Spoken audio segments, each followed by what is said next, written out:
नमस्ते, मैं डॉक्टर शिशिर, न्यूरोसर्जन एवं न्यूरो इंटरवेंशनिस्ट। आज हम लकवा के बारे में बात करेंगे। लकवा या स्ट्रोक या फालिज, आम भाषा में इन्हें यही कहा जाता है।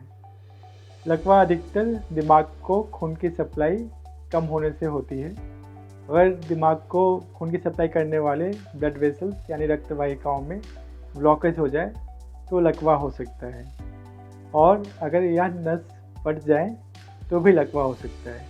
ठंडी में, डायबिटीज़ या शुगर वाले लोगों में, स्मोकिंग करने वाले लोगों में यह अधिकतर होता है। तो अगर किसी को लकवा हो गया तो क्या करें? आपको जैसे ही लकवा हो, सबसे पहले लोगों को हॉस्पिटल आना चाहिए।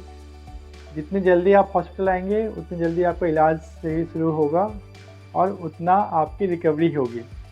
और आपने लकवा मारने के 3.5 घंटे के अंदर किसी हॉस्पिटल में चले गए जहाँ पे थ्रोम्बोलिसिस की सुविधा हो। थ्रोम्बोलिसिस मतलब कि दवा देकर अगर खून की नली ब्लॉक हो उसको खोलने की सुविधा हो, तो वह किया जा सकता है।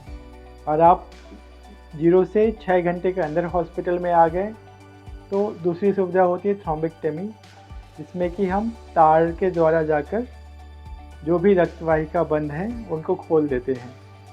इससे लकवा मोस्ट ऑफ द केसेस में रिवर्स हो सकता है।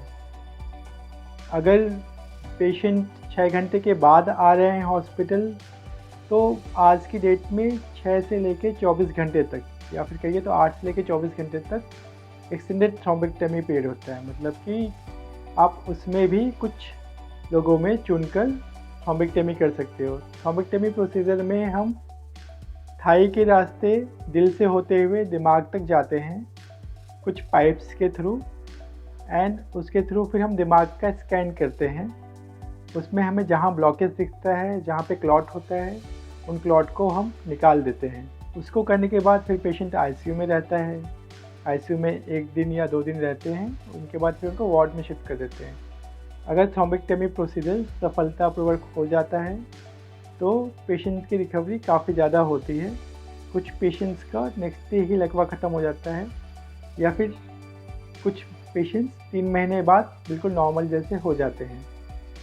तो लकवा के लिए सबसे सही चीज़ क्या है? लकवा के लिए सबसे सही चीज़ है उससे बचना, ना कि उसका इलाज। तो लकवा से बचने के लिए हम क्या कर सकते हैं?